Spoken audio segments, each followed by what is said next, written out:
Welcome to the debate. Today, we are examining a question that sits right at the intersection of nutritional science, cultural habit, and public health. And the question is this: is breakfast genuinely the most important meal of the day, biologically and nutritionally speaking? Or is this concept just a highly successful relic of 20th century marketing? Right. And to be clear, this debate emerges from a really comprehensive body of source material. We are spanning nutritional, chronobiology, metabolic medicine, historical marketing archives, and large-scale meta-analyses. So we have a lot of ground to cover. We do. And I represent the perspective that breakfast is a physiological necessity. It is anchored in our circadian biology and our cognitive neurology. And I represent the contrasting perspective. My stance is that the universal mandate for breakfast is largely a marketing invention, and that clinical evidence shows adults can safely and sometimes even beneficially skip it entirely. So, to get us started, I want to establish that the most important meal of the day isn't just a culturally ingrained slogan we all grew up hearing. It is a biological reality based on the emerging science of chrononutrition. Human metabolism is simply not static throughout a 24-hour period. I mean, our bodies are physiologically optimized for nutrient absorption and glucose disposal in the morning. When you say optimized, you're talking about the circadian rhythms, right? Exactly. Yeah. When we eat at dawn, we actively upregulate core clock genes, specifically clock and BMAL1. Now, to picture this, think of your brain as the master conductor of an orchestra, but your peripheral tissues, like your liver and your gut, are the individual musicians. They have their own internal clocks. So by breaking the overnight fast, we synchronize those peripheral metabolic clocks with our central circadian rhythm. These genes regulate our daily insulin sensitivity and glucose uptake. The mechanisms are fascinating, I'll give you that. And I don't dispute that the body has a morning rhythm. But before we crown breakfast the absolute king of meals based on cellular biology, we really have to look at the socio-historical construction of this meal. The universal mandate that everyone, everywhere, must eat breakfast immediately upon waking is a marketing invention. A marketing invention? Come on, that feels like a stretch when we have hard biological data. It's really not. Look, prior to the Industrial Revolution, breakfast was a highly irregular, informal occurrence. The modern conceptualization of the meal really crystallized in 1944. General Foods, the manufacturer of grape nuts, launched this massive marketing campaign titled "Eat a Good Breakfast, Do a Better Job." They utilized radio advertisements and grocery store pamphlets to broadcast the message that nutrition experts say breakfast is the most important meal of the day. This wasn't some grand public health initiative. It was a highly targeted strategy to sell more cereal. Well, certainly food companies will capitalize on dietary habits, but that doesn't invalidate the underlying nutrition. Perhaps, but the roots go even deeper into public relations. This cereal campaign was actually preceded by the legendary PR pioneer Edward Bernays. He was hired by the Beech Nut Packing Company specifically to sell more bacon. Bernays executed a brilliant PR stunt where he got 4,500 doctors to sign a statement agreeing that a hearty breakfast of bacon and eggs was better than a light one. We have quite literally been prescribed a marketing campaign. We've been sold a bill of goods. I appreciate the history, I really do. And the bacon PR stunt is certainly an amusing look at mid-century advertising. But the biological imperative remains. Let's look at the brain. The human brain is an incredibly energy-demanding organ. It accounts for up to 25% of the body's total glucose consumption. Overnight, your liver drains its energy reserves, what we call hepatic glycogen stores. Think of your liver like a smartphone battery. Breaking the fast recharges that battery so your brain can maintain the sustained attention and metabolic homeostasis required to function optimally throughout the day. But observational studies that claim breakfast eaters function better or are universally healthier are heavily skewed by what statisticians call the healthy user bias. I mean, people who eat breakfast systematically tend to smoke less, drink less, and exercise more. They have better health habits overall. When we strip away that bias, and look at rigorous randomized controlled trials, or RCTs, they reveal that skipping breakfast does not inherently damage our metabolism and can actually be an effective weight management strategy. All right, let's really dig into that question of weight management and the supposed healthy user bias. While I acknowledge that observational studies have confounding variables, the sheer volume and consistency of the population data cannot be dismissed outright. Take the National Weight Control Registry. This tracks individuals who have successfully maintained significant weight loss for over a year. A staggering 78% of those individuals are regular breakfast eaters. That is not a coincidence. But again, someone who is highly disciplined about maintaining major weight loss is also likely to be highly disciplined about a structured morning routine. It doesn't mean the breakfast itself is causing the weight maintenance. True. But let's look at the National Health and Nutrition Examination Survey, or NHANES data, spanning from 2001 to 2008. It provides a very clear picture of diet quality. Consumers who eat breakfasts consisting of cereals, lower-fat milk, and whole fruit have significantly lower body mass indexes and smaller waist circumferences than breakfast skippers. They also score much higher on the Healthy Eating Index, which is essentially a standardized metric for how well a diet aligns with dietary guidelines. Higher diet quality because they are eating fruit and fiber instead of skipping a meal and grabbing a donut at 10 in the morning? Exactly. Skipping breakfast often deprives individuals of shortfall nutrients, things like dietary fiber, calcium, potassium, and folate. The data shows these are rarely compensated for later in the day. Furthermore, the act of eating a structured morning meal prevents massive fluctuations in blood glucose. It keeps the basal metabolic rate active and prevents the excessive caloric compensation that happens when famished individuals overeat at lunch. I'm sorry, but I just don't buy that. Let me tell you why. You are still relying on observational survey data, which is precisely where the healthy user bias thrives. To truly understand causality in weight management, we have to look at those randomized controlled trials. In 2019, the British Medical Journal published a highly rigorous meta-analysis of 7 RCTs involving 425 participants. The results directly contradict the observational narrative you just outlined. In what specific way? The analysis showed that breakfast skippers actually experienced a significant weight reduction, a weighted mean difference of 0.54 kilograms compared to breakfast consumers. Now, half a kilogram might not sound like a mountain of weight, but it proves the metabolic direction. There was absolutely no evidence in these controlled clinical trials that eating breakfast somehow kickstarts the basal metabolic rate. So the argument is simply calories in, calories out? Essentially, yes. Adding a meal naturally adds calories. The long-held belief that skipping breakfast forces the body into a starvation mode that completely tanks your resting metabolic rate is a myth. It's simply not supported by these clinical trials. When adults skip breakfast, they might eat slightly more at lunch, sure, but they do not fully compensate for the massive amount of calories missed in the morning. For many adults trying to manage their weight in an environment where we are constantly surrounded by food, simply omitting breakfast is a highly practical, effective strategy for creating a caloric deficit. I see why you think that, but let me give you a different perspective. Reducing weight management to a simple mathematical equation of daily caloric restriction ignores the complex endocrinology of human appetite. We need to shift our focus from mere calorie counting to appetite regulation and satiety hormones. You're talking about the hormonal response to the food itself. Precisely.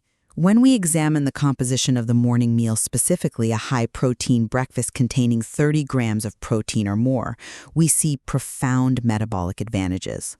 A protein-rich morning meal effectively manages daytime satiety through the sustained release of gastrointestinal peptides, specifically PYY and GLP-1. Well, GLP-1 is certainly having a cultural moment right now with all the new weight loss drugs. It is, and for good reason.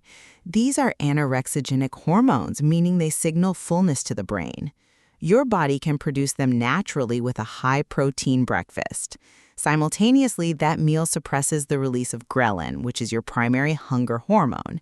By anchoring the day with high-quality protein, we prevent the sharp spikes and crashes in blood glucose that lead to cravings for high-fat, high-sugar foods later in the afternoon. So while skipping breakfast might create a short-term caloric deficit on a spreadsheet, it often leads to a dysregulated appetite profile that is completely unsustainable for long-term metabolic health. Even if we consider those specific hormonal responses to high-protein meals, we have to look at the broader cardiometabolic picture. Let's return to the clinical trials for a moment. In those same RCT meta-analyses that demonstrated weight loss benefits for breakfast skippers, researchers tracked a wide array of cardiovascular and metabolic biomarkers. And what did they find regarding those markers? I found that skipping breakfast showed no significant adverse effects on blood pressure, total cholesterol, or fasting glucose. Furthermore, there was no significant negative impact on insulin levels, or the homeostatic model assessment of insulin resistance, commonly known as HOMA-IR. Think of HOMA-IR as a metabolic report card for how well your body handles insulin. If skipping breakfast were truly the metabolic disaster it has been historically portrayed to be, we would see clear deterioration in these primary clinical markers during controlled fasting interventions. Instead, the data suggests that the adult body is remarkably resilient. It is perfectly capable of maintaining metabolic homeostasis through an extended morning fast. I have to challenge you on that lipid data, though. I firmly push back on the assertion that skipping breakfast carries no cardiovascular consequences, utilizing specific lipid profiles from those exact same clinical trials. The trials showed total cholesterol was stable. Total cholesterol, yes, might appear stable, but the meta-analysis you reference explicitly notes that skipping breakfast significantly increases LDL cholesterol, the highly atherogenic bad cholesterol, by a weighted mean difference of 9.24 milligrams per deciliter. That is a clinical elevation. Over time, that significantly increases the long-term risk of atherosclerotic cardiovascular disease. That is a specific elevation, I'll grant that. Contrast this with the data on morning energy consumption. Studies show that participants who consume 20 to 30% of their daily energy in the morning exhibit significantly better lipid profiles across the board. Proper morning nutrition leads to a 4 to 8.5% increase in HDL, the protective cholesterol, and a dramatic 9 to 18% reduction in serum triglycerides. But isn't some of that tied back to the quality of the diet, as we discussed earlier? Partially, but it's also tied to the timing. You are overlooking a crucial physiological phenomenon known as the second meal effect. When you consume carbohydrates at breakfast, it actually significantly lowers the glycemic response to subsequent meals like lunch and dinner. Think of it like warming up a car engine before a race. By engaging the digestive and endocrine systems early, the beta cells in your pancreas are primed and ready to handle glucose much more efficiently for the rest of the day. That's a compelling argument, but have you considered the broader systemic adaptations that occur during structured fasting? I acknowledge the observed increase in LDL cholesterol in some of these acute trials. However, we have to contextualize this within modern dietary strategies like intermittent fasting. Take the 16-8 method, where individuals fast for 16 hours and consume all their calories within an 8-hour window. Where breakfast is intentionally skipped. Exactly. For these populations, skipping breakfast is a feature, not a bug. During an extended overnight and morning fast, insulin levels drop to their absolute baseline. This forces the body to switch from utilizing circulating glucose to actually oxidizing fatty acids for energy. The overall reduction in daily energy intake, combined with extended periods of low circulating insulin, confers profound systemic benefits. These benefits might entirely outweigh the isolated, short-term LDL metric you mentioned. Furthermore, many of the negative cardiovascular associations with skipping breakfast are tied to people who skip it irregularly due to stress, poor sleep, or a rushed, chaotic modern lifestyle, not those who intentionally and systematically extend their overnight fast for targeted health purposes. While intermittent fasting certainly has its adult adherents, we absolutely cannot apply that paradigm universally. The wheels really fall off that argument when we examine cognitive neurology and academic achievements. The neurological requirement for breakfast is undeniable, particularly for children and adolescents. Well, pediatric nutrition is a different landscape entirely. It is, but it proves the biological foundation of the meal. As I mentioned earlier, the human brain is an energy glutton. In children aged 4 to 10, the cerebral metabolic rate of glucose utilization is nearly twice that of adults. Think about that, a massive engine in a much smaller vehicle. Because of their higher sleep demands and longer overnight fasting periods, children completely deplete those hepatic glycogen stores by morning. Without breakfast, their developing brains are quite literally starved of their primary fuel source. And the cognitive testing reflects this? Absolutely. We have robust randomized controlled trials demonstrating that providing a morning meal significantly improves performance on complex cognitive tests.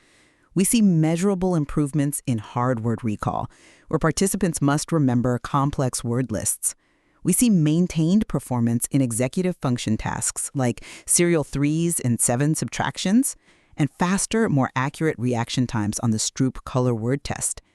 Habitual breakfast consumption is consistently associated with higher mathematical and arithmetic grades, better on-task classroom behavior, and overall superior academic achievement. To suggest breakfast is merely a marketing construct completely ignores the fundamental neurobiology of learning and human development. I come at it from a different way. I will readily concede, and the literature unequivocally supports this, that undernourished children and children with rapidly developing brains benefit immensely from breakfast. It bridges crucial nutrient gaps and provides necessary glucose for a brain that is actively building its neural architecture. School breakfast programs are vital public health tools. I am not disputing that at all. So you agree the meal has a biological mandate? For kids, yes. However, extrapolating data from developing, highly metabolically active pediatric brains to fully grown mature adults is scientifically flawed. The cognitive demands and glucose metabolism of a 40-year-old are fundamentally different from those of an 8-year-old. When we look at the cognitive studies conducted on adults regarding breakfast, the results are decidedly underwhelming. Underwhelming in what sense? The brain still requires glucose. Entirely limited to very slight short-term memory advantages in the immediate postprandial period, right after eating. There is no clear reproducible effect on adult executive abilities, sustained attention, or complex problem solving. In fact, some adults report feeling more lethargic after eating a morning meal due to the parasympathetic nervous system's rest and digest response. But what about the depleted glycogen stores? From a neurological standpoint, a healthy adult liver is perfectly capable of maintaining adequate blood glucose levels through a process called gluconeogenesis. This is essentially the body's internal glucose manufacturing plant. It creates fuel from non-carbohydrate sources to feed the adult brain throughout the morning. Adults can, and routinely do, function perfectly well on an empty stomach. It is time for us to summarize our positions. Throughout our discussion, the data clearly supports that the morning meal is a foundational anchor for human health. While the phrase, the most important meal of the day, may have been popularized by mid-century advertising, chronobiology validates the concept. Our circadian rhythms dictate that our bodies are physiologically optimized for glucose disposal and insulin sensitivity in the morning, governed by clock genes like clock and BMAL1. Skipping this meal disrupts these peripheral clocks, leading to measurable increases in atherogenic LDL cholesterol and missing out on the highly protective second meal effect for daily blood sugar regulation. Furthermore, the undeniable neurological demand for glucose in pediatric populations proves that breakfast is essential for cognitive performance, memory retention, and academic achievement. And in summary, my position maintains that we must separate biological mandates from corporate marketing. The rigid dogma surrounding breakfast was largely engineered by 20th century PR campaigns, like Edward Bernays and his 4,500 doctors, designed specifically to sell processed cereals and bacon. When we rely on rigorous, randomized controlled trials, rather than observational studies plagued by the healthy user bias, a very different reality emerges. Modern clinical evidence demonstrates that adults can safely skip breakfast without disastrous metabolic consequences. Doing so can result in a significant, effective reduction in body weight without negatively impacting blood pressure or insulin resistance. Extrapolating the intense nutritional needs of a growing child to a fully developed adult is simply an error in scientific translation. I believe we have found a vital point of convergence today, which is that the composition and quality of the meal matter just as much, if not more, than the timing alone. We both agree that a breakfast of processed, high glycemic sugars is detrimental, whereas a morning meal rich in high-quality protein, whole grains, and a low glycemic index can effectively regulate appetite hormones like GLP-1 and ghrelin. Furthermore, we are in absolute agreement that pediatric populations unequivocally require morning nutrition to support their cerebral metabolic rates and academic development. I completely agree with that convergence. The binary argument of simply to eat or not to eat often misses the vital nuance of what is being eaten and who is doing the eating. While adults may have the metabolic flexibility to safely utilize intermittent fasting and skip breakfast for weight management, children absolutely do not. There is tremendous value in challenging deeply ingrained dietary dogmas through rigorous evidence, as we have done today. The source material indicates there are many more nuances to explore regarding personalized nutrition, chronobiology, and how our individual bodies interface with the timing of our food. Thank you for joining us on The Debate. And we leave it to you, the listener, to form your own conclusion.